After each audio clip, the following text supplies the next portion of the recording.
What grows when wrath enters the heart? Satan sat upon a throne of wrath. His realm turned enough into another craving. Souls there suffered by the law of wrath. But that sin was not born in hell. Once he dwelled in heaven's forge of justice. In heaven, he looked nothing like his fall.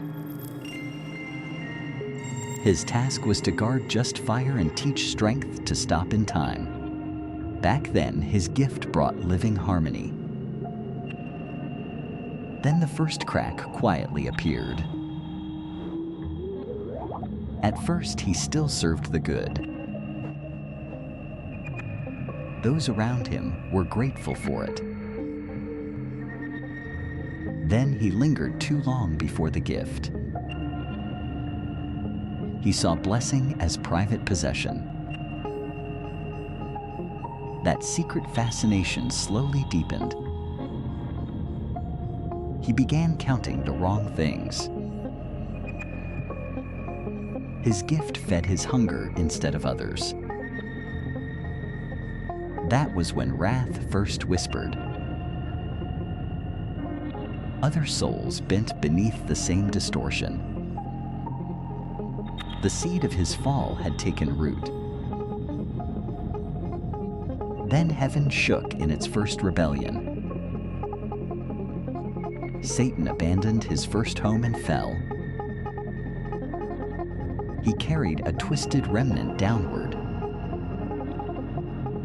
In hell, he found a fitting domain. He forged a crown from broken glory. Around it, he built a kingdom of wrath. Thus, a keeper became a prince of sin. His realm punished through false satisfaction. There, the more one held, the emptier one felt. He knew endless appetite made the cruelest chain. From hell, he listened for mortal weakness. One place answered louder than the rest. That place was ruled by King Roderick. King Roderick was once honored for wise rule. Beside King Roderick stood Alira. Alira served the kingdom through truces and peaceful smithwork. The people loved that goodness naturally. At first, King Roderick was glad of it. Then a small fear entered the heart. That was when Satan stepped through reflection. He offered not orders, but a poisonous question. King Roderick walked away, but not in peace. Night after night, the ruler returned. He showed a frightening future in the glass. From then on, praise sounded like threat. The ruler changed the kingdom through fear. New symbols rose to honor the mistake. Yet the people still remembered true nourishment. So Satan pointed at its living source. Soon a cruel order was given. Alira watched the heart of the kingdom wound. Alira begged King Roderick to stop. But counsel now sounded like rebellion. The new project shone with false splendor. At first it looked like victory. Then the first damage became visible. Soon damage spread into common fear. All across the land, people began asking why. Alira returned with proof of the harm. This warning concerned the whole kingdom. Yet Satan twisted truth into accusation. The once praised good was pushed into silence. Life continued, but real joy had left. While adults hesitated, a child understood. That child was Terran, carrying a broken wooden sword.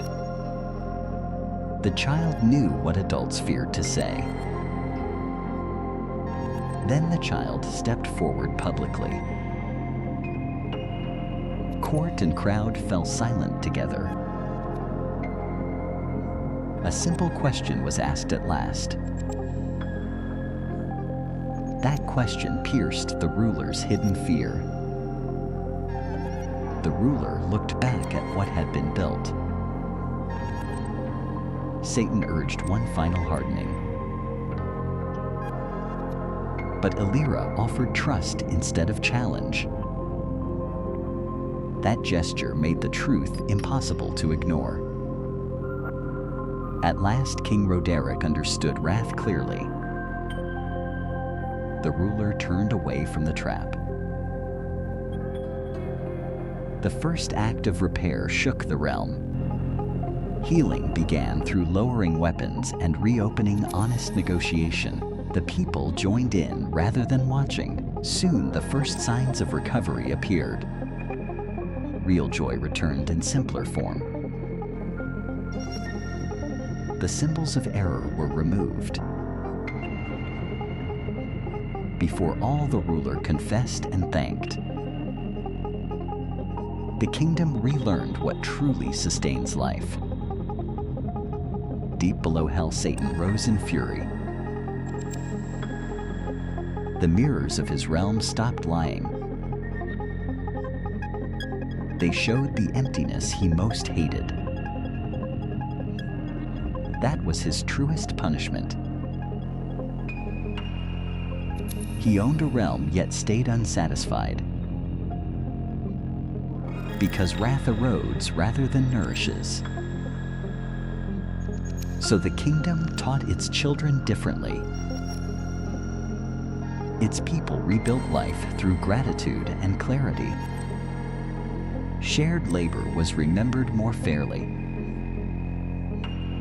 Terran grew up carrying that day's token. Yet in darkness, Satan still listens.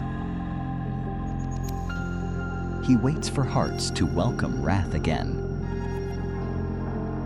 That sin rarely starts as open evil. It often begins in a deeply human feeling. Without its opposite virtue, it grows unchecked. Then what should sustain life begins destroying it. Satan lost the healthy use of his first gift. Now he sees everything through hunger. Still, mortals may choose another path. Salvation often begins with a small truth. One timely act can rescue a kingdom. Illyra and Terran became living memory of it. King Roderick vowed not to repeat the old mistake. The tale of the kingdom became a warning. Looking back, they saw how much more than pride was nearly lost. Elders taught children why the opposite virtue must be guarded daily. In squares and homes, that lesson became part of life again. The restored balance still needed courage to protect it. No one in the kingdom treated necessity as trivial anymore. Illyra continued the old work with calmer purpose. Terran became a small symbol of truth from the least expected voice. King Roderick learned that good rule means service rather than possession. That lesson lived on in the kingdom's new rhythm. Yet Satan still waits upon a cold throne. Beneath the ash, a dusty stone bed shook, and Belphegor smiled in sleep. So the final question remains, can you see wrath before it turns what is needed into your prison? What happens when desire replaces true love?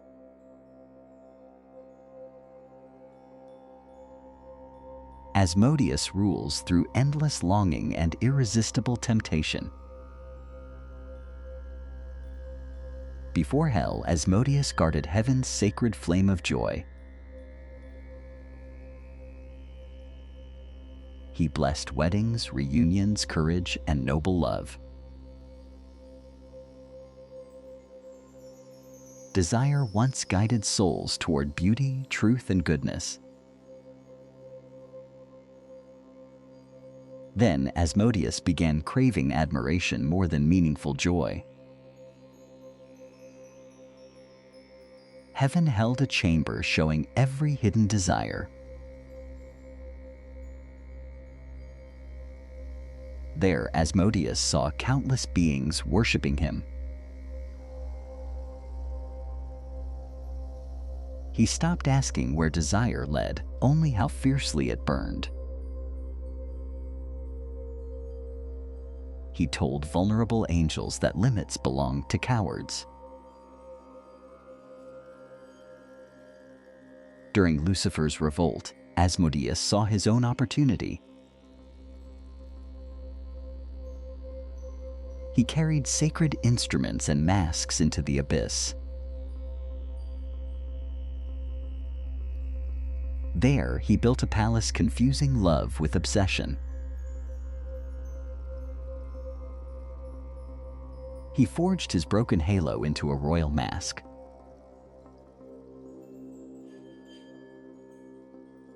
The guardian of joy became Asmodeus, prince of lust. His kingdom trapped souls inside endless and unreal desire. Everyone saw perfection, yet could not value reality. Asmodeus turned attraction into hunger without a name. He searched earth for hearts, trading peace for desire. Alaris shone brightest with moonlight, flowers, and festivals. Queen Selene ruled Alaris through wisdom, music, and art. Her festivals restored laughter after years of war. Beauty once healed Alaris instead of controlling it.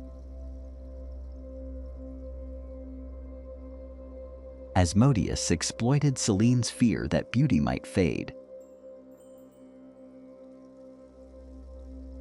One night, a strange fragrance filled her mirror chamber. Asmodeus claimed Alaris had barely touched true beauty. He urged longer festivals, brighter squares, and endless nights. At first, the longer celebrations seemed harmless.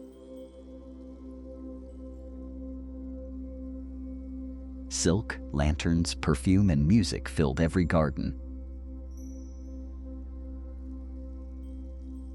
Advisors warned that farms and canals were being neglected. Asmodeus proposed the chamber of 1,000 reflections. Selene believed its beauty could erase every sorrow. The chamber opened, drawing crowds like moonlit tides. Inside, everyone saw their perfect imagined self. Soon, visitors returned again and endlessly. Flattery replaced honesty, and illusions weakened real relationships. Growing praise blinded Selene to Alaris's decline.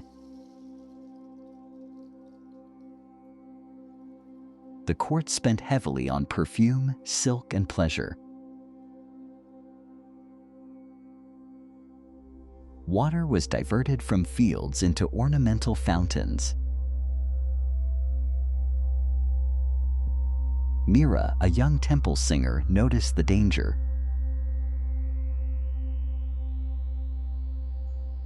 She valued songs that created lasting human connection.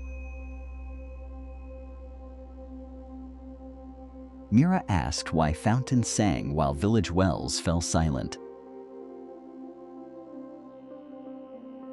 Her question spread across Alaris like a broken note. Asmodeus showed Selene a grander vision of endless admiration. He gave her the perfume called the Moon's Kiss.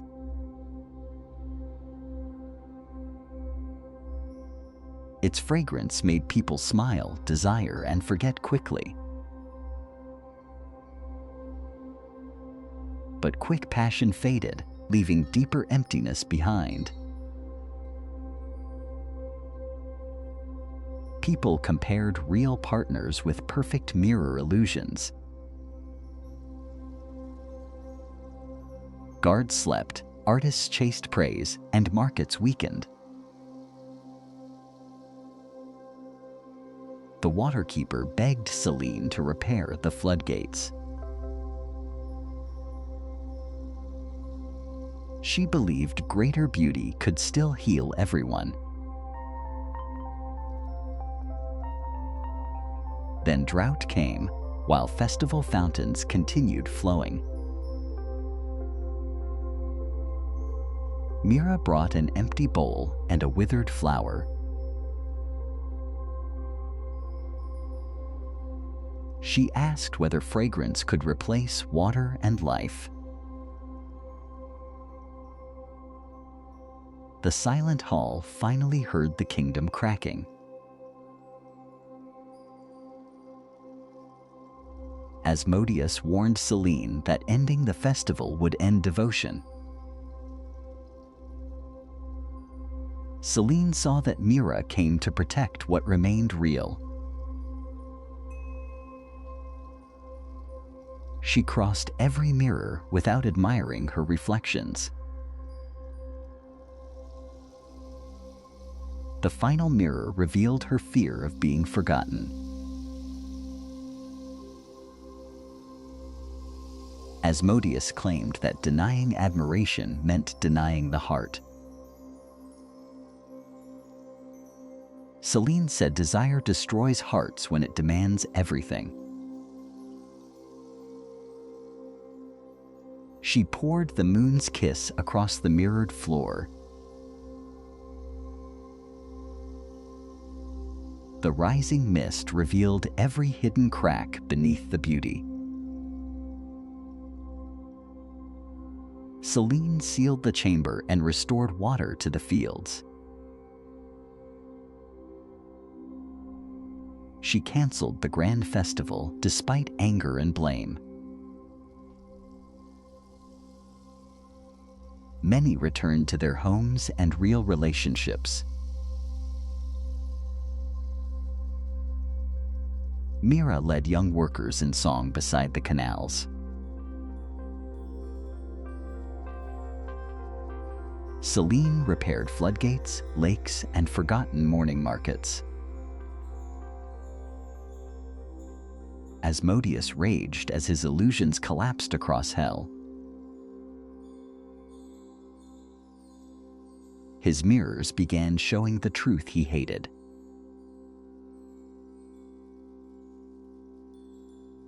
He could not tell love from the need to be desired.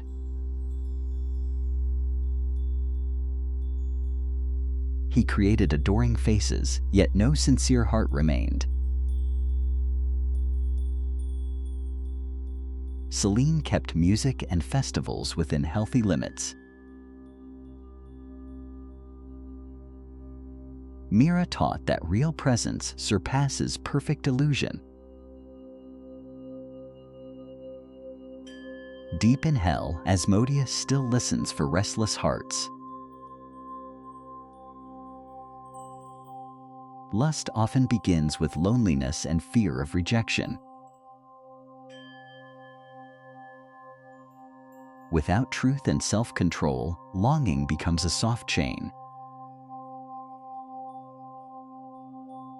Asmodeus gained every illusion except love without disguise. Deeper below, Leviathan stirred within the black abyss. Does love nourish the soul or leave it hungrier? What happens when the brightest being in heaven begins believing that no one deserves to stand above him?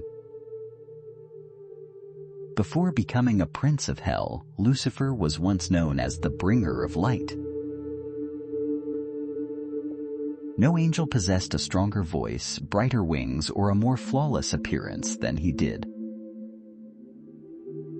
and led celestial armies against darkness beyond the stars. In every battle, Lucifer charged first and returned beneath waves of celebration. Even Michael, commander of the silver shields, once called him the pride of heaven.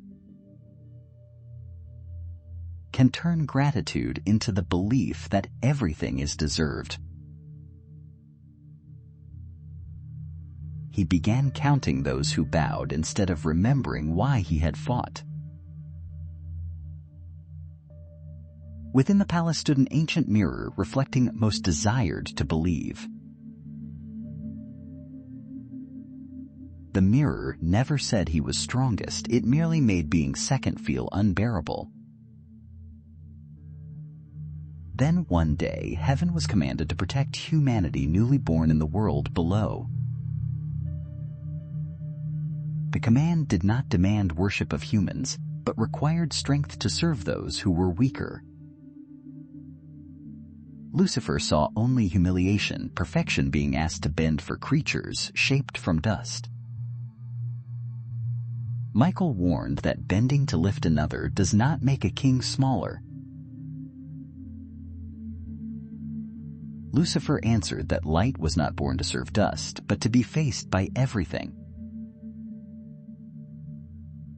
That was, the moment pride, the law ruling his mind. Who believed it, their achievements had never been properly recognized. He merely asked why the strong must always obey. Each whisper became an army believing freedom meant never having to bow. At the final council, Lucifer was ordered his weapon and returned to his place. Lucifer toward the distant throne and declared that his place should be the highest. When ordered to surrender his command crown, he broke his spear and forged its shard into a sword. The breaking metal rang like the first declaration of war in heaven's history. War began upon cloud bridges once built to connect the kingdoms of light. Lucifer, that none dared face him alone. Each victory brought him closer to the throne and farther from his original purpose. Michael stopped him at the Zenith Bridge, the only path into heaven's heart. Michael asked whether Lucifer still fought for freedom or merely because others refused to obey him. And their duel changed the color of the entire sky. Lucifer was faster, stronger, and nearly struck the sword from Michael's hand. But at the moment he could finish the battle, Lucifer glanced toward the throne for a single breath. Michael did not strike his body, he struck the fracture within the sword forged by pride. When the weapon split in two and the light around Lucifer began to fade, the bridge vanished beneath him, and Lucifer fell through clouds that once welcomed him. His 6 wings were not torn away. They darkened as the light within them changed. His followers fell behind him, still praising the king who had never won a throne. They struck an abyss without fire, containing only darkness and endless silence. The silence frightened Lucifer more than punishment, because no one remained to call him magnificent. So he commanded a kingdom where everyone would reflect his own image. He forged the 2 halves infernal crown.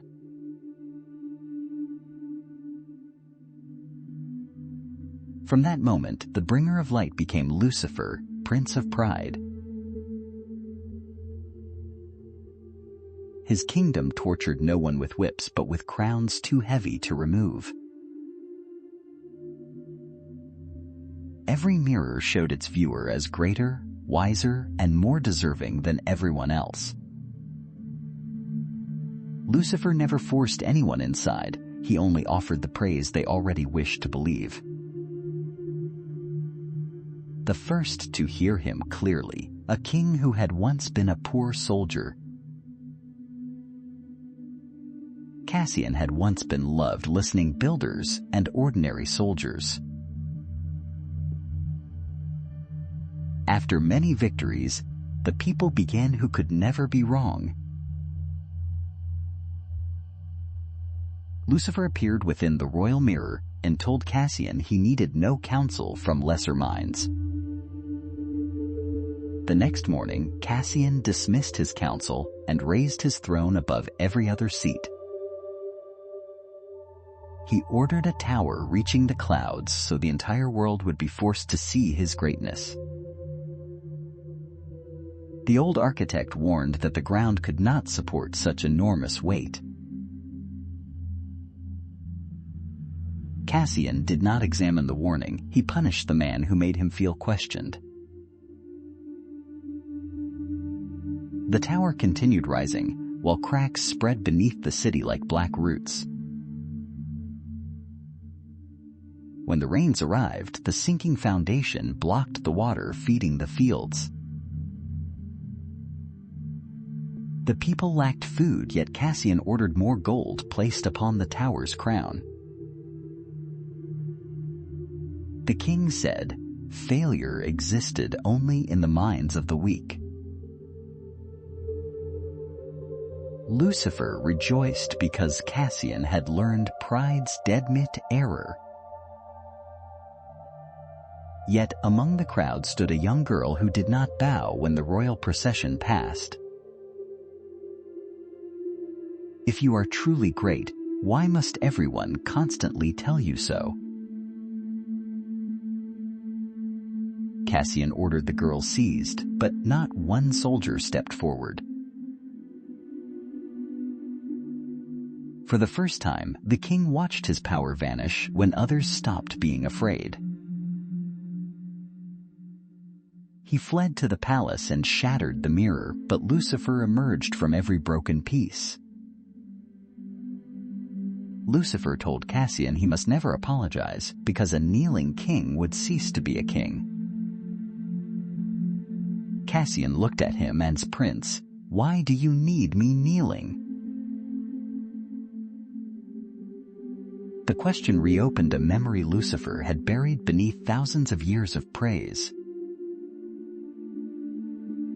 For one moment, a road appeared between the palace and the ancient gate of dawn. No army blocked Lucifer. The path required only that he remove his crown and descend from the throne. Lucifer raised his hand toward the crown, but stopped when he noticed his followers watching. He feared bowing more than losing heaven for a second time. At last, Lucifer declared of making him lower his head. The gate closed not because Lucifer was rejected, but because he refused to enter. Cassian removed his crown, entered the square, and admitted his failures before those he had dismissed. They began helping him restore the water and save the fields. The tower became lower, virtue stronger for the first time. Lucifer returned to hell and shattered every mirror that reflected Cassian's recovery. Yet he kept one shard because it still reflected the angel who once served others. Lucifer understood that his true punishment's not fire, but the inability to say he had been wrong. Pride had promised to place him more alone than anyone.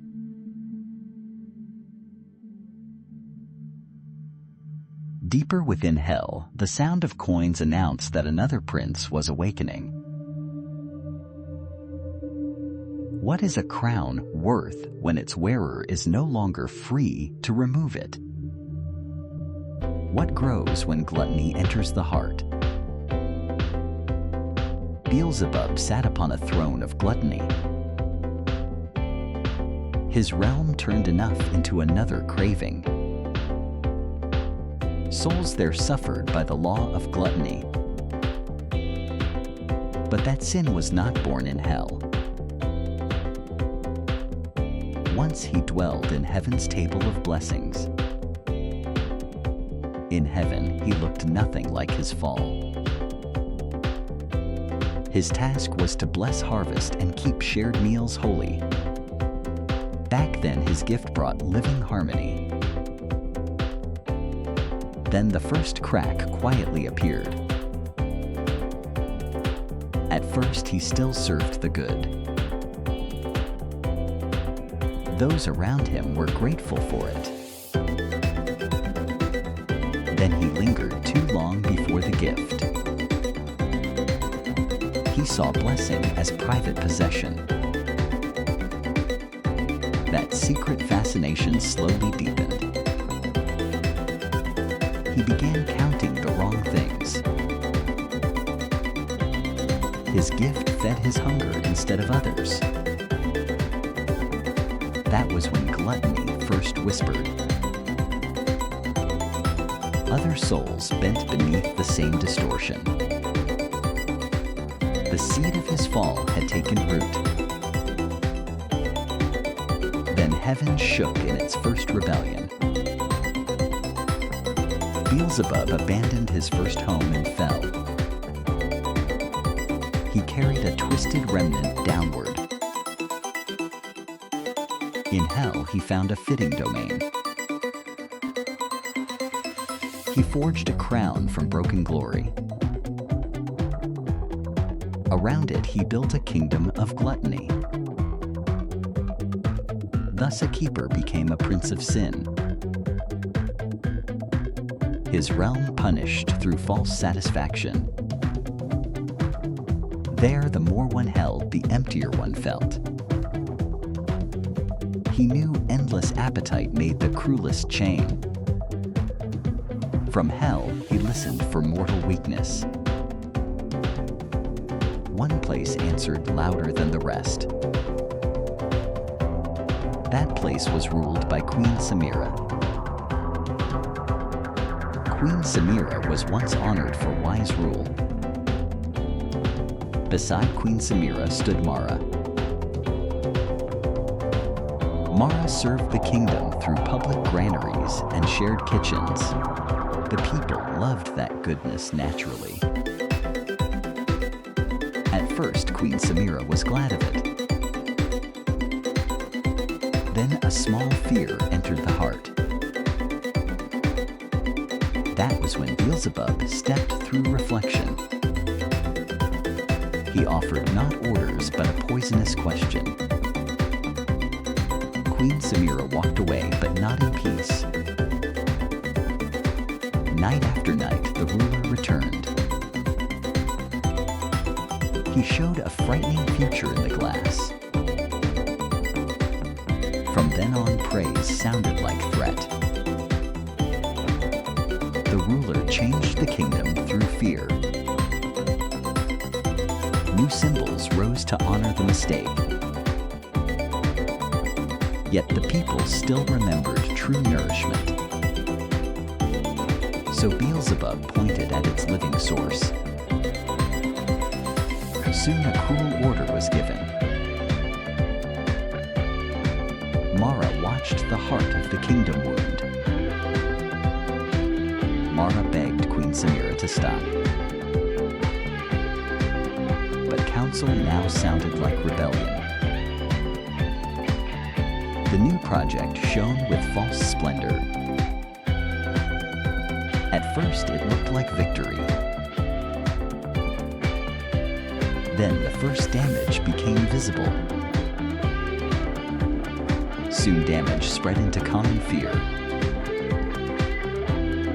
All across the land, people began asking why. Mara returned with proof of the harm. This warning concerned the whole kingdom. Yet Beelzebub twisted truth into accusation. The once praised good was pushed into silence. Life continued, but real joy had left. While adults hesitated, a child understood. That child was Nera, carrying an empty clay bowl and a small loaf. The child knew what adults feared to say. Then the child stepped forward publicly. Court and crowd fell silent together. A simple question was asked at last. That question pierced the ruler's hidden fear. The ruler looked back at what had been built. Beelzebub urged one final hardening. But Mara offered trust instead of challenge. That gesture made the truth impossible to ignore. At last, Queen Samira understood gluttony clearly. The ruler turned away from the trap. The first act of repair shook the realm. Healing began through opening the granaries and restoring the shared kitchens. The people joined in rather than watching. Soon the first signs of recovery appeared. Real joy returned in simpler form. The symbols of error were removed. Before all, the ruler confessed and thanked. The kingdom relearned what truly sustains life. Deep below hell, Beelzebub rose in fury. The mirrors of his realm stopped lying. They showed the emptiness he most hated. That was his truest punishment. He owned a realm yet stayed unsatisfied.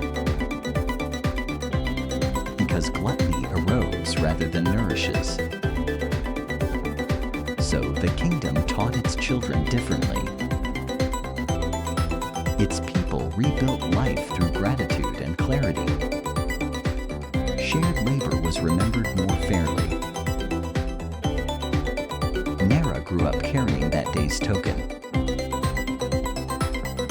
Yet in darkness, Beelzebub still listens. He waits for hearts to welcome gluttony again.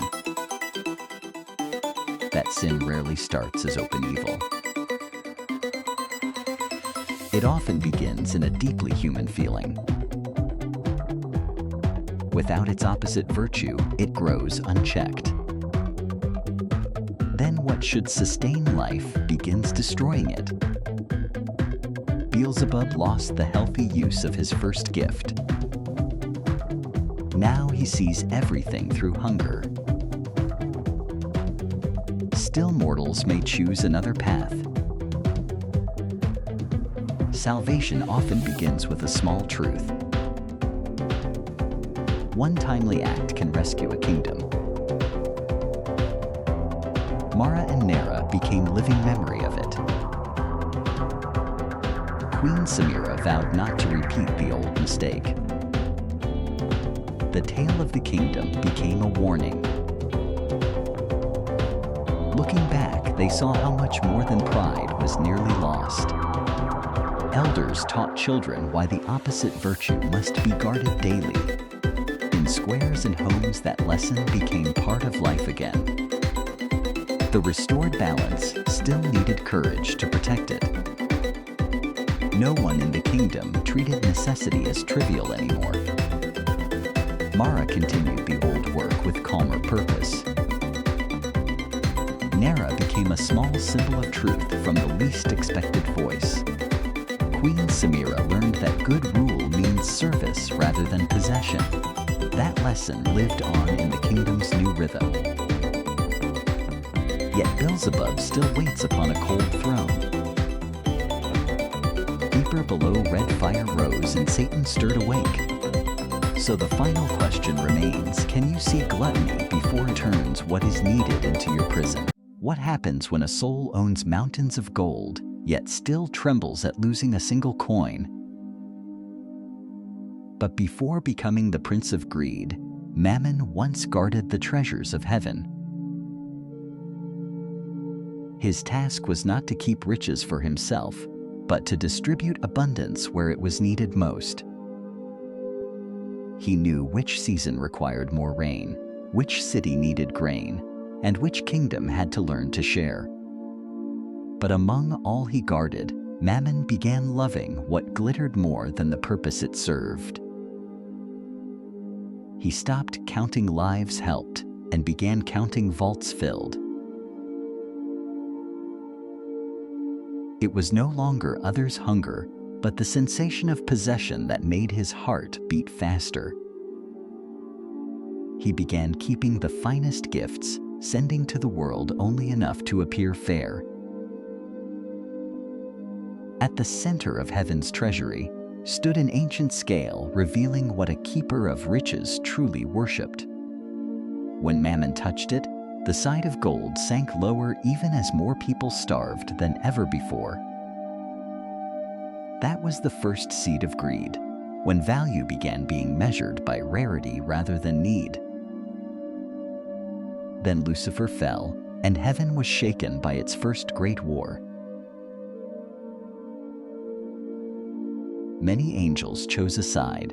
Mammon chose something else. He ran toward the collapsing treasures. As heaven's light fractured and fell into the abyss, Mammon saw below veins of smoldering gold. While others mourned the heaven they lost, Mammon thought only of all that could be stored in that depth. He descended into nameless caverns where gems grew from the walls like the eyes of night. There he heard greed's oldest whisper, "Keep it, pile it, never let it go." Mammon gathered fallen smiths and forced them to build vaults deeper than the abyss itself. He melted his steward's staff and what remained of his halo to forge his own seal of rule. Thus the keeper of riches became Mammon, Prince of Greed. His kingdom promised not joy, but the feeling that there was always one more thing to hold. Souls there were chained not by iron, but by possessions they could not release. The more one possessed, the more one feared losing. That fear was Mammon's strongest shackle. Mammon counted not gold as much as hearts, convinced that nothing was ever enough. From hell's depths, he heard the clinking of ambition on earth more clearly than any prayer. Among them, Seraphim drew Mammon most, wealthy, busy, and always afraid of being poorer tomorrow. Seraphim was ruled by Aurelian, a king who had risen from being a porter during years of famine. He remembered too well an empty stomach, cold hands, and the humiliation of begging for one more piece of bread. Because he had known poverty, He built wells, fair markets, and reserve granaries so none in his city would suffer the same. The people loved him not only because the city grew rich, but because its wealth used to circulate. Mammon saw in Aurelian the perfect soil, not crude greed, but the fear of becoming poor again. One night in the royal accounting chamber, Aurelian heard a coin roll, though there was no wind.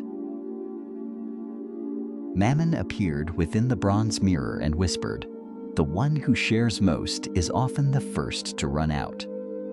He did not tell Aurelian to plunder. He merely urged him to store more against the worst possible day. The next day, Aurelian ordered a count of every granary, every treasury, and every caravan bound for the port. At first, nothing seemed wrong. A cautious king merely appeared to be preparing for the future. But preparation soon became hoarding, and hoarding became the pleasure of watching numbers rise. He increased taxes on passing caravans and retained much of their goods inside royal granaries. The market remained open, but prices began rising. The poor bought less while the royal stores grew fuller. When that year's rains came late and the fields began to fail, Mammon whispered that he had been right. Advisors urged early release of grain to lower prices, but Aurelian feared tomorrow might be worse than today. Mammon told him that selling later at a higher price would strengthen the city, and power sometimes required a little hunger to be respected. So the granary doors remained locked while the lines before the bakeries grew longer each day. Aurelian told himself that the fuller the stores, the safer the kingdom. But he had confused safety with hoarding. Soon he invested in new vaults, new walls, and new locks instead of repairing the canals that were slowly cracking. To protect wealth, he spent more on guards for the granaries than on those who grew the food itself. Then there was a little girl named Lena, daughter of the miller, who began asking what the exhausted adults had stopped asking. She asked her father why grain slept in vaults while children woke with empty stomachs. That question spread faster than the news of rising bread prices. It reached Aurelian like a small but sharp thorn. The king descended into the deepest vaults to see with his own eyes what he believed he was protecting.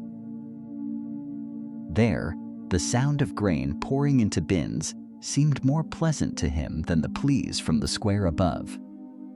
Mammon appeared fully before him and said, "The more you keep, the firmer your throne becomes." He gave Aurelian a ring carved like a spiraling coin, promising that possession would drive away all anxiety. The king signed a new decree. No granary was to be opened without his personal command. An old granary steward finally begged Aurelian to open at least one storehouse, warning that grain kept too long could spoil. Aurelian grew angry, convinced that everyone wanted to take what he had worked so hard to preserve.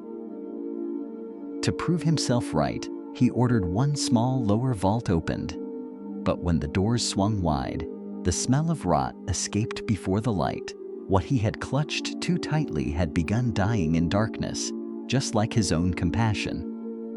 At that very moment, Lena appeared at the palace gate carrying an empty bowl and a single grain seed in her palm. When brought before the king, she asked, "Can gold grow, or does only a seed know how to grow?" She asked again, "If you hide everything in darkness, how will we live through the next season?" That question opened a crack in Mammon's spell. For the first time, the king saw emptiness inside his mountain of wealth. He looked at his hand and saw the ring was no promise of safety, but a lock gripping his fear.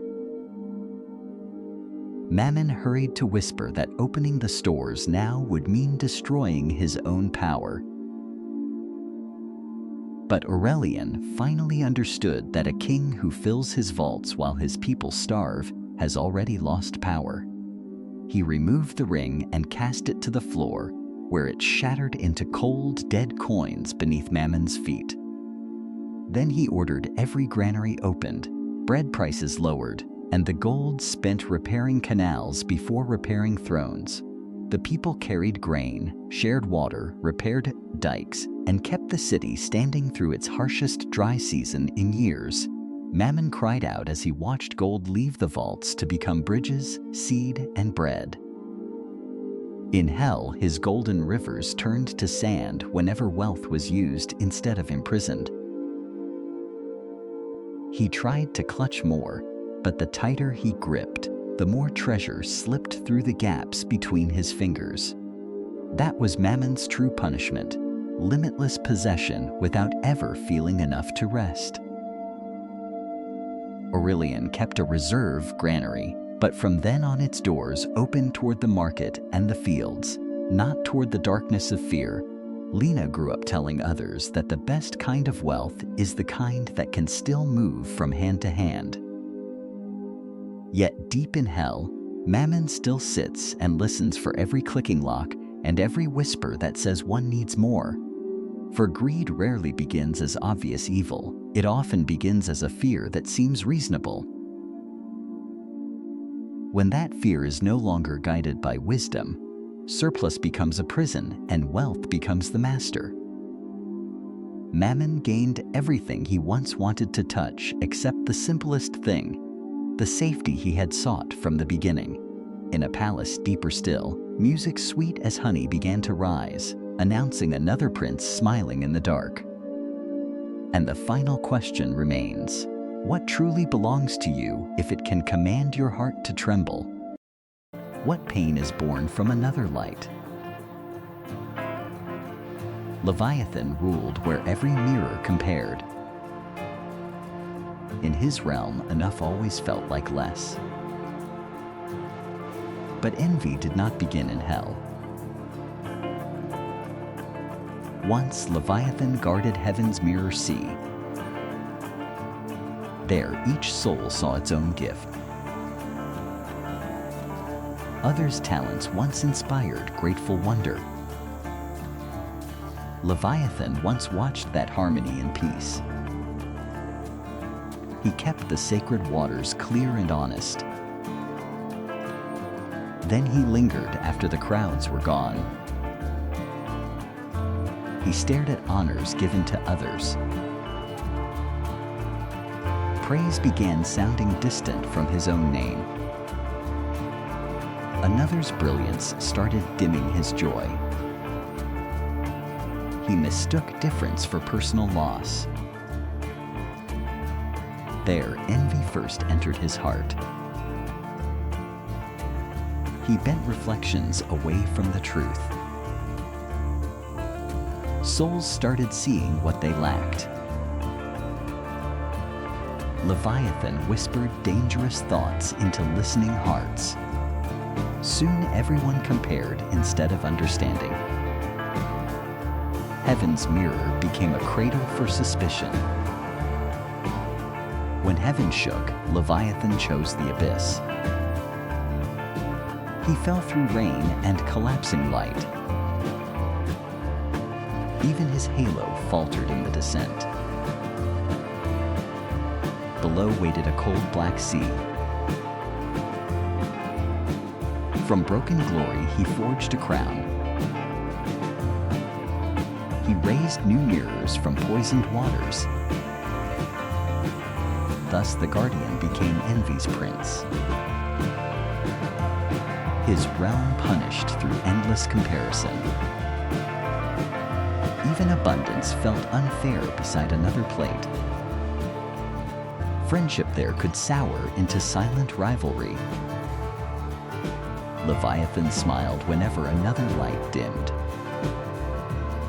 Envy prefers subtraction over true fulfillment. From the abyss, he watched the mortal world. One island kingdom called to him clearly. Nerath was beautiful, delicate, and reflective. Its queen Maris had endured many storms. Her people respected her calm strength. Nerith trusted her steady rule. Beside her stood gentle Princess Iria. Iria cared for the tide gardens lovingly. Those living gardens kept the harbor thriving. Her kindness touched lives without asking praise. Maris once shared the people's joy. Then one cheer lingered too long. Small wounds gathered beneath the queen's smile. On a quiet night, the pool stirred. Leviathan rose from the reflection itself. He asked one poisonous, reasonable question. Maris walked away, but not for long. Night after night, she returned to listen. The mirror showed Maris a forgotten future. Praise for Iria now sounded like loss. Joy around Maris became pressure and fear. She moved every ceremony toward her throne. Statues of Maris multiplied across the city. Iria's quiet service was erased from stone. Yet people still drifted back toward Iria. Leviathan returned whenever Maris could not sleep. He made Iria's light look like theft. Then he pointed toward the tide gardens. Maris ordered the living gardens uprooted. In their place, a grand mirror lake rose. Iria watched the harbor's heart being torn out. She begged her sister to stop. But counsel now sounded like a challenge. The new mirror lake gleamed magnificently. Soon the harbor water grew dull. Nets returned lighter with each morning. The market thinned and worry spread. Iria brought proof the sea was failing. She pleaded for the whole island now. Leviathan twisted warning into accusation. Maris even silenced songs praising Iria. Celebration survived, but joy did not. The city felt a growing absence. Then a boatman's child named Nilo watched. He sensed something beautiful had been harmed. He remembered helping Iria plant new life. Before the court, he stepped forward. 2 shell lanterns trembled in his hands. He set both lamps beside each other. Must one light dim for another? Iria stood stunned behind the child. The whole court fell silent. Maris looked into the pool at last. She saw fear wearing her crown. Leviathan rose, demanding one final hardening. But Iria came forward without any challenge. She laid down her wreath in love. 2 lights, she said, can guard one shore. At last, Maris understood envy clearly. It wanted a lonelier, smaller world. She broke the mirror lake open herself. Water rushed back through the old channels. Iria replanted life where envy had stripped it. The people rebuilt the tide gardens together. Soon the harbor brightened and fish returned. This time, Maris listened beside her sister. Monuments of pride were taken down. Before all, Maris thanked Iria as sister. Nerath cheered for both lights together. Deep below, Leviathan rose in rage. His mirrors stopped flattering his delusion. They reflected only his own loneliness. Even with a crown, he still starved. He owned an ocean and envied a star. Such is the prison of comparison. In Nerath, children learned a better lesson. Gratitude became the kingdom's new defense. Shared praise built a wall against envy.